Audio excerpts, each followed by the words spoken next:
Bienvenido una vez más, un día viernes más a Sala de Situaciones, que se va orientada a poder darle una perspectiva de lo que está pasando a nivel global, a nivel regional, a nivel doméstico. Muchas veces nos vamos a lo que sucede en cada uno de los países para poder mirar los escenarios con una mirada estratégica. Mientras tanto, vamos a saludar a quien hoy día nos acompaña y que le agradecemos muchísimo la gentileza que tengan de estar con nosotros hoy día. Se trata de Diego Ángeles, él está en Buenos Aires, pero por casualidad, porque la verdad es que él tiene una empresa que se mueve por la región, por otros países de otros continentes, y que tiene que ver con una empresa que lleva más de 20 años, que es Office Security Service, que se dedica a todo lo que es seguridad privada. Y nos interesa mucho la conversación con él porque la seguridad privada ha estado en las agendas políticas de varios países. De hecho, para decirlo solamente en Afganistán, para colocar un poco en contexto, y entiendo usted por qué es importante conversar con él, en la gran parte de los 20 años que estuvo Estados Unidos, significó para Estados Unidos echar mano mucho de los contratistas privados, que son justamente personas de seguridad privada, que cooperan con las labores policiales o incluso algunas acciones de tipo militar, que están para dejar el orden, establecer reconstrucción, etc. Y eso con la pandemia se ha visto acá en la región y en varios otros países bastante incrementado. Entonces creo que la mirada privada que se puede tener en torno a cómo ha variado la seguridad, la relevancia que tiene y cuáles son los estándares y cuáles son las propuestas que hay, por ejemplo, frente a no solamente a la protección de ejecutivos, sino que a ciberseguridad, a todo lo que es la seguridad digital, a todo lo que es el cibercrimen, por ejemplo, son cosas que están hoy día en la agenda de muchas sociedades y donde se requiere un trabajo público-privado que es relevante. Bueno, dicho esto, quizás me he extendido mucho, con mi disculpa, Diego. Diego Ángeles, muy bienvenido a Sala de Situaciones en TX Plus. ¿Qué tal? ¿Cómo estás, Guillermo? Buenas tardes y bueno, gracias por invitarme. No, por favor, gracias a ti por aceptar nuestra invitación. Digamos, primero, empecemos quizás por lo más simple. Digamos, tú llevas 20 años en el ámbito de seguridad privada, no solamente en Argentina, sino que en varios otros países. ¿Qué es los servicios que ustedes efectivamente ofrecen para poder entrar luego en la conversación que nos interesa? Y la seguridad privada ha ido avanzando en una cuestión de déficit del Estado, ¿no? Cuando la ley de seguridad privada lo que tiene que prevalecer es que cualquier ciudadano puede caminar libremente sobre un Estado sin que sea afectada su integridad física o patrimonial. Más los estados sudamericanos, la inseguridad en realidad cada vez es mucho mayor. No tan solo es mayor, los modus operandi van cambiando, sino también la agresión y la violencia con que se llevan adelante crece. Todo eso ha hecho que el sector privado haya tomado relevancia a trabajar de manera mucho más específica, tanto en lo que es la seguridad personal, que es lo que nos especializamos nosotros, ¿no? O sea, proteger a empresarios que vienen de otros continentes o de otros países a nuestros países sudamericanos, que tienen un riesgo alto. Entonces, generalmente requieren todo un sistema de seguridad desde que llegan hasta que se van, y al mismo tiempo todo lo que es las personas, o sea, las residencias, han empezado a incorporar ya hace años personal de seguridad, y el personal de seguridad se ha ido mimetizando con las organizaciones estatales, o sea, se terciariza, ya sea en aeropuertos, o edificios, o sea, la parte edilicia del Estado, incorporando personal estatal y personal de seguridad privada. Todo esto ha generado que la seguridad privada avance y también avancen las empresas de seguridad privada. Y para finalizar, en esta pandemia, las empresas en general en el mundo, primero que nos conectamos, o sea, generamos una conexión y un vínculo mucho mayor. Ya creo que entendemos de que no tenemos que competir, sino tenemos que trabajar en conjunto para poder potenciar los resultados. Entonces, muchas empresas que nos dedicamos a la seguridad nos hemos aliados, y al mismo tiempo ha habido una revisión de todo lo que son los procedimientos, el personal, para poder incorporar procedimientos nuevos, para poder mejorar lo que teníamos y para actualizar todo lo que viene y anticiparnos y trabajar desde ahí. Ese es el cambio que hubo, que ha hecho que se levante la vara de alguna manera en lo que es la parte de seguridad privada. Digamos, la seguridad privada muchas veces trata de abordar lo que es safety y security, que son dos conceptos distintos, pero que definitivamente, digamos, ¿tú nos podrías explicar la diferencia entre el safety y security para quienes nos están escuchando? No todo el mundo domina la terminología que se usa en seguridad privada, eso te lo aseguro. Perfecto, y es algo que yo me he encontrado varios problemas a veces en esa definición, ¿no? O sea, lo que son daños intencionales y lo que son daños no intencionales. Porque cuando habla de safety, que es una palabra en inglés, define todo lo que tiene que ver con daños no intencionales, o sea, como puede ser incendios, cortes eléctricos o cualquier daño que puede provocar, pero no de manera intencional. Y en eso las empresas, lo mismo que la formación en las universidades más técnicas, tiene un avance bastante grande y hay muchas certificaciones con respecto a eso. Ahora, la otra área, que es la que vos acabaste de nombrar, que es la security, o sea, la parte de daños intencionales, o sea, cuando ya tenemos, o sea, que tiene que ver con un robo, una intrusión, un insider, o sea, algo donde hay la intención de generar un daño y hay otros actores, ¿no?, del otro lado que pueden generar ese daño, requiere de otro tipo de disciplinas. Por eso nosotros basamos todos nuestros servicios en el área de inteligencia, ¿no? O sea, donde es crítico esa información. Pero básicamente, para diferenciar esas dos áreas, que ya te digo, security es la que más flojo están muchas empresas, es lo que son daños no intencionales para el safety y lo que son daños intencionales para el security. Exactamente, yo creo que esa discusión es muy importante porque finalmente se trata de lo que es la seguridad física, de alguna forma, que tiene que lo que se ve afectado con ese daño asociado a safety, y lo otro tiene que ver con la gestión y son daños que son completamente distintos. Desde el punto de la seguridad privada, digamos, Diego, ¿cómo ves el panorama de seguridad? Digamos, no sé si me lo puedes decir a nivel mundial y a nivel regional. O sea, ¿cuáles son las diferencias, cuáles son los desafíos que ustedes, desde el punto de vista del levantamiento que hacen para poder definir los niveles de riesgo, digamos, y las amenazas, que son las dos cosas que finalmente la seguridad privada coopera muchísimo para las empresas de cualquier tamaño, para poder mitigarlos, neutralizarlos o simplemente prevenirlos? Claro. Bueno, en realidad nuestro problema cuando hablamos de riesgo son las amenazas justamente y las vulnerabilidades, ¿no? O sea, creo que la vulnerabilidad, o sea, todos los puntos que tengamos flojos, sea de una persona, de una compañía o de una estructura, es ahí donde vamos a trabajar. Entonces, mayormente en Sudamérica hay, en algunos estados, hay un poco más de avance.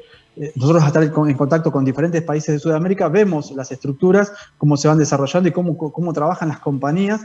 En algunas hay avances, se está trabajando. Argentina, evidentemente, estamos avanzados porque tenemos un nivel altísimo de inseguridad que se ha ido incrementando todos estos años.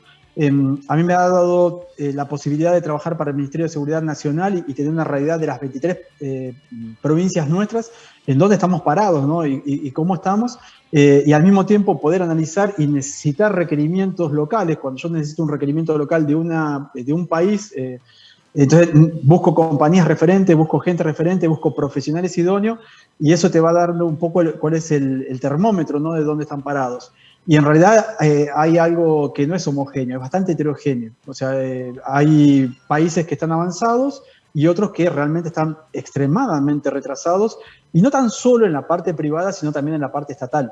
O sea, cuando nosotros hablamos de los aparatos del Estado, algo que a mí me ha llamado la atención. Yo he tenido la posibilidad de estar en Europa, en varios países de Medio Oriente, y poder trabajar. De hecho, nuestros servicios se basan mucho en los protocolos y procedimientos de Estados Unidos, que es donde tenemos parte de nuestro trabajo, y otros de Israel. Entonces son como dos realidades diferentes, ¿no? Y nosotros lo que hacemos, nuestra función es adaptar todos esos protocolos y procedimientos a la idiosincrasia y legislación sudamericana. Entonces eso nos hace tener como una mirada un poco más global, y lo que vemos es que en algunos casos se está muy lejos de lo que es un nivel óptimo. O sea, ¿qué tiene que ver? Muchas veces se trabaja acá en Sudamérica particularmente corriendo tras del problema. O sea, hay algo y a partir de ahí se generan protocolos o procedimientos para poder contrarrestarlo, y no trabajar desde la prevención y principalmente de la anticipación. O sea, poder detectar lo que hablábamos al principio. ¿Cuáles son las amenazas reales, ¿no?, que hay de ese objetivo que voy a tener, o ese activo en particular que voy a proteger? ¿Y cuáles son las vulnerabilidades que tiene ese activo? Y eso ha cambiado. Si hay algo evidente que ha cambiado en esta pandemia, y yo hice un artículo hace poquito justamente ahí en Chile, en la compañía de Chile, es que ha cambiado lo que es el ciberdelito. O sea, el incremento de la tecnología en el mundo, el incremento del el home office, o sea, el trabajo desde el hogar de los empresarios, el incremento de los aparatos que utilizamos, ¿no? Que son todos smart, o sea, son aparatos inteligentes que se ligan a Internet, ha generado un caudal de mucha información que está dando vuelta en la nube, y por supuesto los ciberdelincuentes es el canal que han encontrado para poder generar mayor delito. Es el delito que más se ha incorporado en el año pasado y este año. Sí, efectivamente, o sea, el tema de ciberseguridad es un tema central en los países de América Latina, donde las plataformas no cuentan siempre con los adecuados firewall ni las capacidades para poder evitar la intrusión por la puerta de atrás, como se dice normalmente, que son los vacíos que tienen los programas y que te permiten ingresar completamente, incluso manejarlo. Lo que pasa es que no requiere tan solo un software sofisticado, como puede utilizar Israel o Estados Unidos, que tienen software totalmente sofisticados, sino también requiere de muchos otros factores.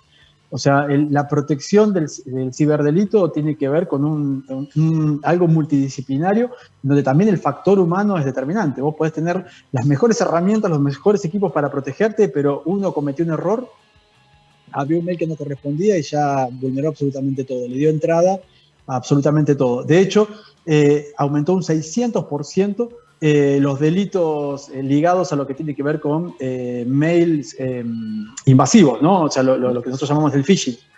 Entonces, creo que la deuda que tenemos en Sudamérica, las compañías de seguridad, es actualizarnos en todo lo que tenga que ver con ciberdelitos, si hay que hacerlo.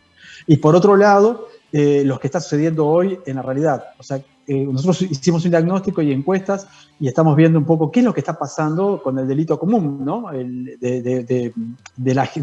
Sea un funcionario del Estado, o sea un empresario, o sea el agente de a pie, si hay algo que se ha incrementado en esta pandemia es el ingreso a las residencias. O sea, al estar restringido los pasajes de un lado al otro y todo ese tipo de cuestiones, mucha gente se ha quedado en su casa y ha aumentado sobremanera esto, que es una vulnerabilidad realmente muy importante y diferente el delito, ¿no? Es una cosa que te roben en la calle, otra cosa que se metan dentro de tu casa. De acuerdo. Yo la verdad, yo miro el tema de seguridad. Yo soy miembro de ASIS International. Yo me dedico a todo, también aparte de hacer este programa, y todo el tema de seguridad privada desde hace muchos años.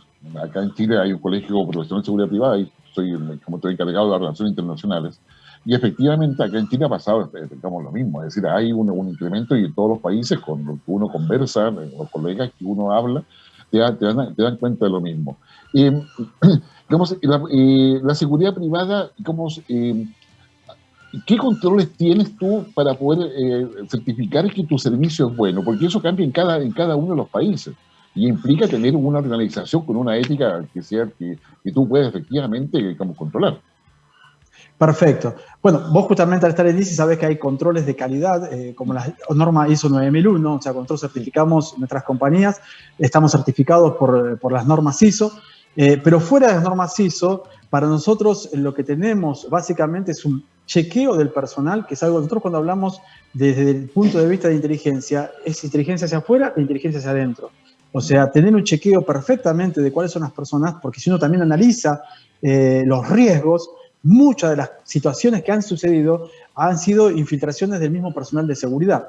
Inclusive allá en Chile. En Chile yo tuve la posibilidad de hacer evaluaciones de riesgo de condominios que ustedes tienen ahí en Santiago, y cuando accedemos a los mapas del delito, cuando accedemos a toda la información, hemos detectado que la infiltración de la información ha sido del personal de seguridad. Entonces, es muy importante para nosotros, o sea, fuera de todo lo que sea estandarizado, como recién hablaba de las normas ISO, generar un chequeo interno de antecedentes del personal, o sea, quiénes son, dónde son, y ir de manera mucho más profunda. Entonces, creo que la manera de manejar la información de una compañía es fundamental. Y después el proceso de llevar toda esa información adelante, ¿no? Que, bueno, en el caso nuestro que trabajamos con la parte de empresarios, o políticos muchas veces, los convenios de confidencialidad son fundamentales porque generalmente cuando se comienza a trabajar en seguridad, mucho personal de seguridad está en áreas críticas. O sea, de hecho, si alguien requiere seguridad es porque está en área crítica. Y esa área crítica tiene, por ejemplo, información relevante y todo eso hay que protegerlo. Entonces, toda la batería de protocolos, de testeos, de ambientales de manera continua, de trabajar en los convenios de confidencialidad y de poder tener una mirada que sea observadora, ¿no? Ir viendo cómo funciona toda la estructura, va a dar que una empresa pueda funcionar de manera correcta y la reputación de la empresa sea correcta. Porque recuerden que la vulnerabilidad de un empleado rompe afuera la reputación de la compañía. Al mismo tiempo, nosotros lo que buscamos es proteger la reputación de quienes nos contratan. Y eso es fundamental. Para no extenderme más, me llama la atención, sin dar nombres, por ejemplo, que hay una compañía chilena que a mí realmente me llamó mucho la atención, bastante conocida, que trabaja con personalidades y gente importante, y si uno mira la web, o sea, las redes sociales, tiene fotos de todos los operativos de todas las personas, y es algo que realmente me llama mucho la atención, va en contra de los principios básicos que manejamos nosotros, que tiene que ver con la privacidad. Entonces, creo que tiene que ver con eso, los principios que cada compañía lleva adelante y qué métodos lleva para llevar esas cosas adelante. Sí, no, genial. Oye, con Diego conversábamos acerca de lo que hace la empresa a nivel regional, y todo lo que es la evaluación de los riesgos, la amenaza, la respuesta que se pueden tener, pero también habíamos tocado un tema que me parece muy relevante, que es la anticipación. Es decir, digamos, no solamente quedarse en la reacción o la capacidad que puedas tener para reaccionar, sino que también en la anticipación, evitar que las cosas se produzcan. Y para evitar que las cosas se produzcan, cuando uno habla de anticipación, está hablando necesariamente de inteligencia. La inteligencia, y por favor Diego, tú me corriges si estoy equivocado, es la generación, la búsqueda de los datos para generar información que permita optimizar las decisiones, que en este caso van orientados a evitar que se produzca algún daño a la persona, al patrimonio, y justamente neutralizar, digamos, ese riesgo o amenaza que pueda haber. ¿Cómo ves tú la inteligencia en el ámbito privado? Porque en el ámbito estatal podemos conversar días y días y semanas, pero en el ámbito privado yo creo que es algo que recién se está consolidando realmente en su interior, en términos de una capacidad de análisis, de una capacidad concreta de desarrollo con profesionales, además. Y mira, yo creo que por suerte, como conversábamos en esta pandemia, muchas compañías han interactuado y han entendido el valor real que tiene la inteligencia. Muchas veces la inteligencia uno lo vea como mala palabra, piensa que es investigaciones, agentes encubiertos, o sea, está relacionado mucho con el cine y no realmente con la eficiencia que debe tener todo lo que hacemos nosotros. De hecho, cada proceso que nosotros hacemos, justamente como vos bien dijiste, la inteligencia es un proceso, ¿no? De ese análisis y producción y evaluación y producción de esa información confiable, ¿no?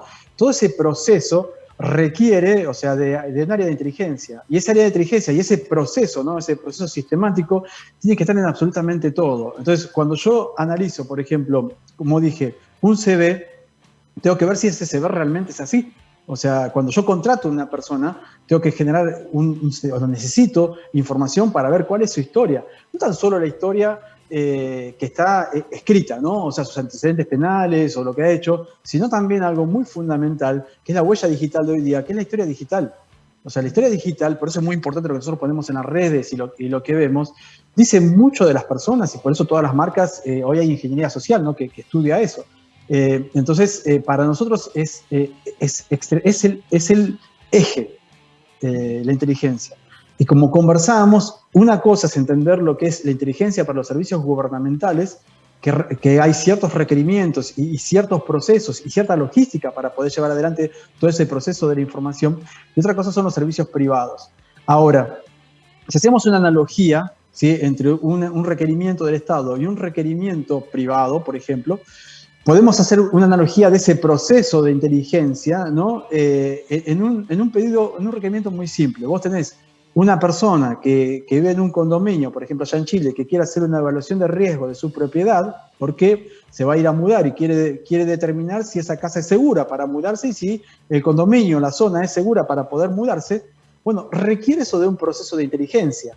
O sea, requiere de un área de planificación y dirección que podría ser o el especialista, el prevencionista o el técnico en seguridad, o si él, como damos nuestros servicios, tiene un jefe de seguridad, bueno, esa va a ser el área que ocupe el jefe de seguridad, ¿sí? Una recolección de esa información que tiene que ver con, por ejemplo, llevándolo a la parte privada, ver el mapa del delito, investigar con los vecinos si ha habido otros robos, qué tan ciertos son los robos que denuncian los vecinos, si hay denuncias que están declaradas en la comisaría, poder analizar esa casa en diferentes horarios, un feriado, un fin de semana, de mañana, de noche, para ver la circulación, qué tipo de gente circula. Un proceso de toda esa información, ¿no? Para poder analizarla de manera correcta y sacar lo que está bien y lo que está mal y poder hacer lo que hacen los analistas de inteligencia, ¿no? Un análisis correcto de esa información, y ese análisis correcto dentro de la seguridad privada, que vos lo conocés bien porque venís de una organización que tiene perfectamente bien estructurados los procesos, que tiene que dar toda esa información, meterla en las métricas. O sea, ¿cuáles son los patrones que utilizo? ¿Cuáles son los métodos de evaluación de riesgo que estoy utilizando? O sea, en definitiva, ¿cuál es la matriz que utilizo para procesar toda esa información y que me dé una información científica correcta, ¿sí? Para yo poder evaluar todos los riesgos reales? Sean riesgos criminológicos, ¿no? Lo que estamos hablando, más de inteligencia criminal, cuando hablamos de delitos y todo eso, sea riesgos ambientales, sea riesgo de los propios sistemas de seguridad que está manejando adentro, como hablamos hoy, cómo es el propio sistema de seguridad y cuán chequeado está esa compañía de seguridad o qué tipo de procedimientos hace, y a partir de ahí poder tener el requerimiento final, que sería, en definitiva, lo que le daría la información, si tuviéramos un jefe de seguridad al cliente, decís, ¿es segura o no es segura? ¿O es recomendable esta propiedad para que vayas a vivir, o no es recomendable esta propiedad para que vayas a vivir? Entonces, en esta analogía que te hice de una cuestión simple, ¿no? Que es un análisis de riesgo, vemos cómo el proceso de inteligencia se debe aplicar y le damos realmente valor a la información. O sea, como hablamos hoy, el safety, sí, que seguramente va a estar muy desarrollado, y el security. Ahora, ¿de dónde saco el mapa del delito? Ahora, ¿cómo hago una vigilancia de la propiedad sin ser detectado? ¿Sí? Entonces, requiere también de esos tipos de conocimientos que tiene la inteligencia. El poder hacer la vigilancia, la contravigilancia, en definitiva, la contrainteligencia también, ¿no? Cuando trabajamos nosotros dentro de la parte de protección de personas. Entonces, por supuesto que es un área que es necesaria, y hay que entender nada más esa adaptación, ¿no? De lo estatal a lo privado. Que, por ejemplo, te di una analogía para que podamos entenderlo. Perfecto, ¿no? O sea, yo soy como un fanático de que los procesos de inteligencia, desde la recolección, el unir datos para tener una información que sea relevante, verificada, etcétera. O sea, hay todo un proceso metodológico que hace que la función de inteligencia sea algo que realmente te aporta para poder tomar decisiones, definitivamente. Y eso es que si no podemos tomar decisiones correctas, estaríamos tomando decisiones en supuestos. Entonces nosotros necesitamos tener decisiones que sean lo más seguras posible. La capacitación a nosotros nos hace poder tomar decisiones responsables y seguras, ¿sí? Para poder asesorar justamente a nuestros clientes y al mismo tiempo tener la logística.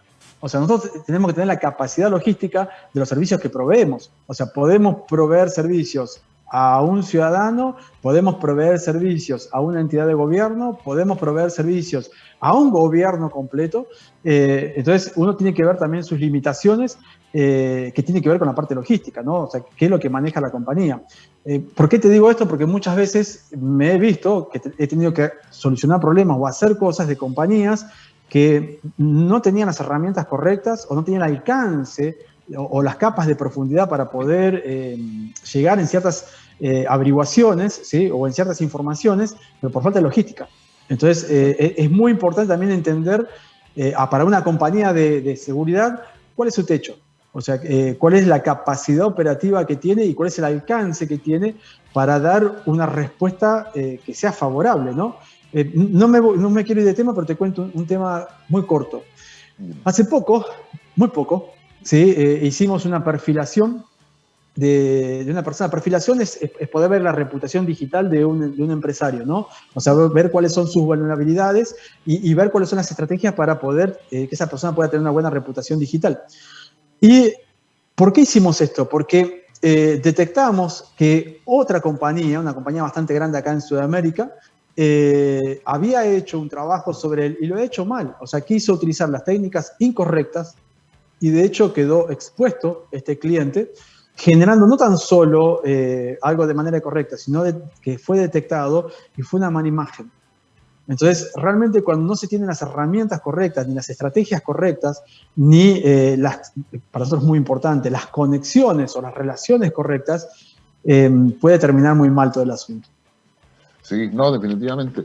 No, yo creo que tienes mucha razón y agradezco mucho todo esos alcances que estás haciendo porque a muchas personas les va quedando mucho más claro cuál es el área y cuál es el expertise. Es decir, acá seguridad privada no estamos hablando de que anda de puros guardias, estamos hablando de todo un sistema. El guardia de seguridad es una barrera dentro de un montón de barreras. Nosotros tenemos diferentes tipos, cuando blindamos cualquier tipo de instalación, o sea, un aeropuerto, un lugar estatal o una residencia común, generamos un montón de barreras, ¿no? Barreras tecnológicas, barreras físicas, barreras humanas. O sea, la persona es una dentro de un montón de barreras y que tiene que trabajar en conjunto. Algo muy puntual yendo al área nuestra, ¿no? Que es el área de protección de personas. En la parte policial, la unidad mínima operativa es el binomio, son 2 personas, ¿no? Es como la unidad mínima operativa, menos que 2. Sabemos que la realidad muchas veces anda un policía solo, eso es una realidad, ¿no? Eso es una realidad. Pero cuando nosotros trabajamos, tratamos de buscar por seguridad el estándar. Es la unidad mínima operativa, un binomio. En seguridad privada, cuando damos protección a un empresario, la unidad mínima operativa son 3 áreas. La residencia, quien transporta de la residencia a esa persona a otro lugar seguro, y el satélite que va viendo todo alrededor que no tenga ningún tipo de amenaza. O sea, esa es la unidad mínima operativa. O sea, necesitamos tener alguien que proteja la instalación, tener alguien que lleve y traiga a esa persona de manera segura, porque cuando sale de cualquier instalación segura está en la vía pública y la vía es pública. Ahí es donde se esconden las personas que delinquen. Y alguien que vigile a los que nos vigilan.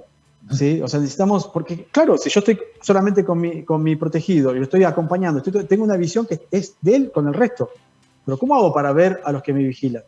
O sea, necesito que alguien esté por fuera haciendo una contravigilancia. Esa es la unidad mínima operativa en cualquier tipo de operación que llevamos adelante. Sí. No puedo dejar de preguntarte, digamos, en la línea que me estás exponiendo, yo podría decir, por ejemplo, ¿sabes qué? No requiero ninguna empresa de seguridad privada porque tengo tecnología, tengo computadores, tengo sensores, tengo cámaras térmicas, cámaras, qué sé yo, digamos, de todo tipo, con láser, en fin. Y por lo tanto no requiero ningún recurso humano porque con eso estoy protegido. ¿Es certera digamos, esa afirmación o por qué estoy equivocado? No, porque vamos de vuelta a lo mismo. Para generar un blindaje uno necesita un montón de capas que trabajan entre sí y se van relacionando continuamente. Y el factor humano es determinante. O sea, yo puedo tener, como te dije, un módem de protección del hogar, ¿no? Que me puede identificar si hay una fuga de información de cualquier aparato, de mi notebook o lo que fuere. Pero ¿quién monitorea eso? O sea, si bien hay software automatizado, nosotros trabajamos con software automatizado que va generando alertas, ¿no? Y va generando tipos de alertas, pero esas alertas, por ejemplo, no sé, yo quiero ver una alerta, un software de laboral, ¿no? Quiero, no sé, tengo 1000 empleados y quiero determinar a ver quién hoy está mal o puede generar un accidente. Bueno, hay software que puede determinar mediante 5 segundos que la persona cuando vino a presentarse y se presentó, digo, soy Diego, me presento a trabajar, tomamos la voz y podemos determinar si por un montón de parámetros, si esa persona está bien, está mal, está estresada o tiene una predisposición a algo. Ahora, esa información de esos 4 o 5 personas que tienen predisposición a cometer un riesgo dentro de una industria, ponele, necesita ser monitoreada por una persona, por alguien, que tome la decisión de monitorearlo, de verlo, de seguirlo y de anticiparse a que él suceda algo. O sea, siempre el valor humano es fundamental, porque cada uno desarrolla un sentido común en algo. Nosotros lo desarrollamos en seguridad y eso es lo que nos permite poder anticiparnos. La automatización nos da la posibilidad, o sea, las herramientas que nombraste vos, ¿no? Por ejemplo, las herramientas tecnológicas nos da la posibilidad de tener mucho más herramientas y de poder generar una mayor protección, pero nunca una reemplaza a la otra. Son complementarias, ¿sí? Son necesarias, son totalmente necesarias. Porque si bien yo puedo tener todos los software de protección posible. Del otro lado voy a tener amenazas continuamente que van a estar tratando de poder involucrarse. Así que no es correcta la afirmación. Bien. Oye, yo estoy de acuerdo contigo igualmente. Es decir, tú puedes tener toda yo lo sé. La inteligencia artificial, todo lo que tú quieras, pero la verdad es que cuando tomas la decisión, o sea, tú puedes identificar el riesgo, puedes ver que se acerca, pero sucede que tienes que tener otra capacidad de decisión humana que la máquina de inteligencia artificial no te va a entregar definitivamente. En nuestro caso, que es la protección, nos sucede todo el tiempo. O sea, todo el tiempo, porque todo el tiempo tenemos que tomar decisiones porque las cosas cambian. O sea, nosotros podemos planificar, ¿no? Cuando planificamos, analizamos todos los riesgos probables para poder detectar, como dije hoy, y como vos también lo dijiste, las vulnerabilidades y las amenazas. Y tomamos en función de eso todas las contramedidas, ¿no? Cuando hacemos la parte de contrainteligencia, o sea, que son todos los procedimientos, ¿no? No tan solo tiene que ver, que va lo mismo, todos esos procedimientos preventivos, sino también todos esos procedimientos operativos que cuando las cosas cambian sobre la marcha. Y las decisiones las tiene que tomar una persona. O sea, en ese momento hay cosas que suceden en el momento que las decisiones las tiene que tomar una persona. Así sea permitirle bajar a alguien o no, permitirle ir hacia un lado o no, irnos del lugar o no. Entonces, el factor humano es determinante y por algo no se reemplaza nunca. Somos personas sociables y continuamente las relaciones nos marcan nuestra vida, continuamente, para bien o para mal. Pero somos personas sociales que nos vinculamos todo el tiempo y necesitamos de ese vínculo porque esos vínculos influyen en nuestra vida. Por lo tanto, en la seguridad también influyen. Digamos, Diego, a ver, digamos, tú me has dicho que, digamos, cómo planificas, cómo se hace la protección de personas, los riesgos de seguridad, etcétera. Pero eso requiere capacitación de las personas, o sea, es decir, tú contratas a Rambo, qué sé yo, que viene de la fuerza, los SEALs estadounidenses, contratas a las fuerzas especiales de Israel, digamos, tú traes a los ninjas de China, o sea, ¿de dónde vienen las personas que trabajan en seguridad privada? ¿Son todos militares o policías? ¿O tú los entrenas con determinado tipo de técnicas según la misión que haya que abordar? Es una buena pregunta. Yo digo, las buenas preguntas siempre son buenas para sacar mitos, porque tiene que ver muchas veces con mitos. Yo creo que en la parte nuestra, que es la parte de protección, hay muchos mitos, muchos generados por la televisión, donde piensa que uno es Rambo, ¿no? Está así con traje, corbata, anteojos y va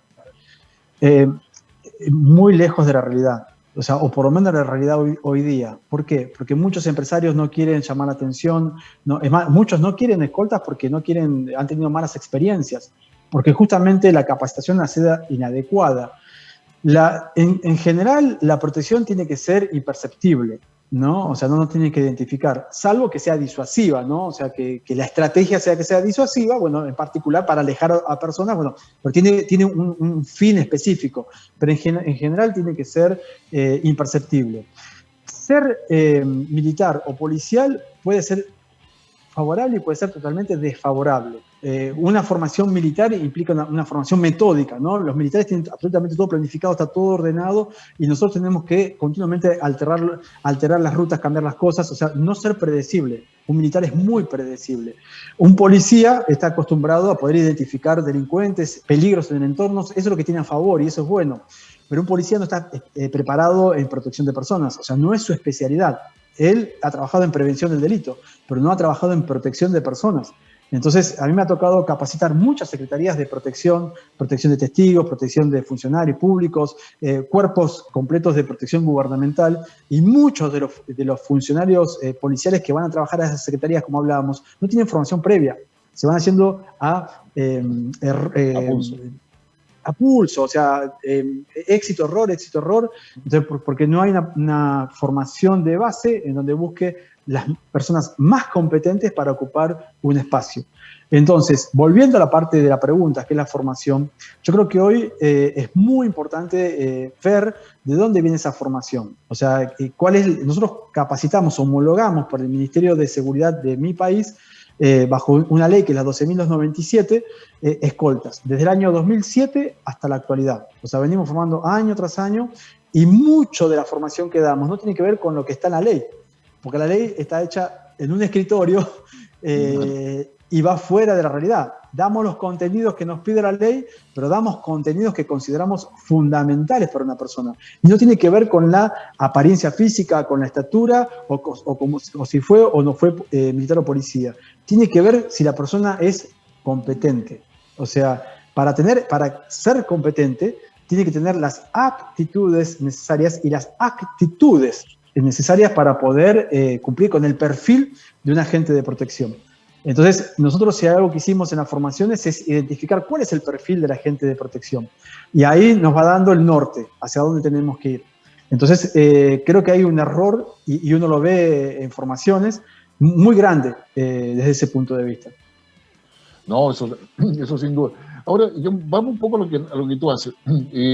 En América Latina, en general, y eso ha disminuido, pero entiendo que ha habido un incremento, uno de los mayores riesgos es, hablando de personalidades, sean públicas, estatales o privadas, es el secuestro. Sin embargo, yo tiendo a pensar, por la estadística que uno mira y distintos informes al cual uno accede, de que el secuestro de la persona, digamos, se mantiene como riesgo evidente o permanente, según sea el nivel o la jerarquía que tenga, digamos, el ejecutivo en la empresa o en el gobierno. Pero también empieza el robo de información, que es algo que con un dispositivo te pueden clonar tu celular, te pueden entrar a muchas cosas. ¿Y cómo está el mundo de la protección de personalidades? ¿Qué cosas nuevas ha pasado ahora último que son nuevos desafíos para la seguridad privada? Lo que acabaste de decir, el ransomware. El ransomware, o sea, el robo de información para pedido o sea, secuestran información para después pedir rescate. E inclusive hoy se saca la información, se hace inteligencia ingresando en los dispositivos de los empresarios para poder llegar a información mucho más valiosa y a partir de ahí negociar, y si no, te puede destruir o llevar una empresa adelante. De hecho, en estas pandemias se han vendido muchísimas empresas de manera muy barata y el espionaje industrial ha sido como el boom, ¿no? Es lo que más, es la amenaza que más se ha incrementado. ¿Por qué? Porque mayormente el secuestro de la persona física, ¿no? Nosotros era como el atentado, ¿no? Nosotros, uno cuando evalúa los atentados, y el peor atentado es cuando va hacia la vida, ¿no? Cuando alguien quiere asesinar a otra persona, porque ya planificó todo, ya hizo toda una vigilancia previa, quizás hasta de meses, y cuando va a cometer el delito tenemos muy poca probabilidad de éxito de poder contrarrestarlo. Ahora, si hay algo que, como cuando empezamos hablando, se ha incrementado, es el robo o el secuestro de la información por diferentes tipos de técnicas. De hecho, una ejecutiva de la ONU dijo que se ha aumentado un 600% el robo de la información. O sea, es un dato de la ONU. Los ataques ransomware del FBI dijo que hay 4.000 diarios solamente en Estados Unidos, 4.000 ataques que lo que buscan es llegar a la información. Entonces, en contrapunto, ¿sí? ¿Qué es? Y eso cada uno que tenga una compañía de seguridad tiene que evaluar, ¿no? ¿Cuáles son las medidas preventivas que se ha tomado? O sea, ¿qué es lo que hicimos? ¿Qué es lo que hacemos con respecto a eso? ¿No? Inclusive el robar la información, y robar la identidad, o sea, que se han robado identidades, ¿no? Vos lo sabés muy bien, dentro de las redes sociales, sí. O sea, el robo de identidad también, todo tiene que ver con lo mismo. Ahora, ¿cuáles son las contramedidas para todo esto?